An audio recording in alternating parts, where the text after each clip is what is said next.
লক্ষ লক্ষ টাকা খরচ করে জমি নিয়েছে বাগান, তার উপর কীটনাশকের খরচা, আবহাওয়ার খামখেয়ালি, তেলাবহত দুরস্থ, খরচের টাকা উঠবে কিনা তাই নেই চিন্তায় ভাঁজ আম চাষিদের।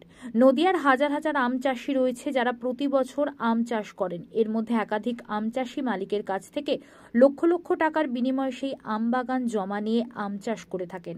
আম গাছের মুকুল আসার আগে থেকেই শুরু হয় খরচ। বিভিন্ন কীটনাশক স্প্রে করতে হয় গাছে মুকুল আসার জন্য। এরপর মুকুল আসলে গাছে মধু লাগা থেকে শুরু করে বিভিন্ন প্রকার হাত থেকে বাঁচতে বিভিন্ন ওষুধের ব্যবহার করা হয়।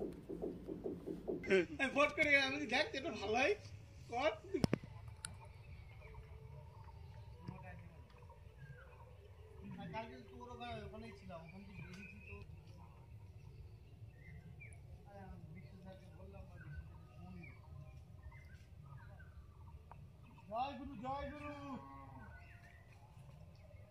নমস্কার দাদা। দাদা এবছর আপনার কত বিঘা বাগান নেওয়া?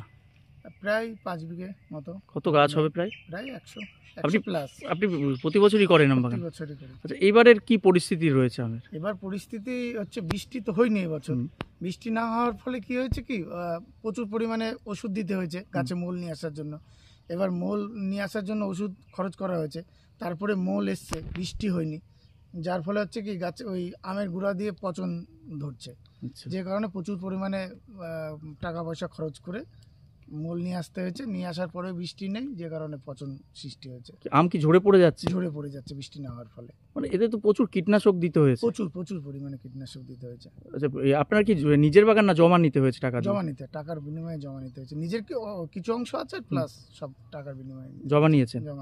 আচ্ছা, এই মোটামুটি তো খরচা অনেক হয়, মানে শেষ পর্যন্ত প্রচুর খরচা। ধরুন আমের বোল নিয়ে আসলাম, একটা খরচা, তারপরে বৃষ্টি নেই, এই যে পচন ধরছে, তারপরে যখন আম বিক্রির টাইমে লেবার খরচা, আম পাড়ার খরচা, মানে ঝাঁকার খরচা, প্রচুর খরচা।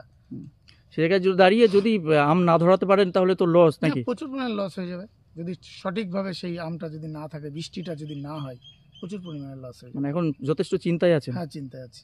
বৃষ্টি না হলে প্রচুর পরিমাণে লসের সম্ভাবনা রয়েছে এই পর্যন্ত এখনো। কি নাম আপনার? সঞ্জিত মাহাতো। আচ্ছা, এবছরও কি আপনি আম চাষ করেছেন? আম চাষ করেছি। মানে কতটুকু আম জমি রয়েছে আপনার? তাও তো প্রায় 3-4 বিঘে। 3-4 বিঘে জমি প্রতি বছরই করেন? এই বছর কি রকম কি সমস্যা হচ্ছে কোনো আপনাদের? কি পরিস্থিতি? বৃষ্টি নেই, মানে আম ঝরে পড়ে যাচ্ছে। মানে ওষুধ তো অনেক দিয়েছেন? হ্যাঁ, অনেক খরচা করেছি। খরচা অনেকই করতে হয়? হ্যাঁ। আচ্ছা, ওই বৃষ্টি না থাকার কারণে কি সমস্যা হচ্ছে? হ্যাঁ, সমস্যা। কি ধরনের সমস্যা? আম পড়ে যাচ্ছে গাছ থেকে। কোনো রোগ লাগছে? পোকা টোকা? পোকা তো লাগছেই, পোকা লেগে তো পড়ে যাচ্ছে আম। মানে এই যদি আম ঝরে পড়ে যায় তাহলে তো টাকা দিয়ে আপনাদের বাগান নেওয়া? নেওয়া আছে। কি লাভ কিছু হবে তাহলে এভাবে পড়ে গেলে? লাভ কিছুই হবে না, ঝড়ের খরচা আছে। মানে চাইছেন যাতে বর্ষাটা ঠিক মতো হয়, আবহাওয়াটা ঠিক হোক। কি নাম আপনার? দেবব্রত সরকার।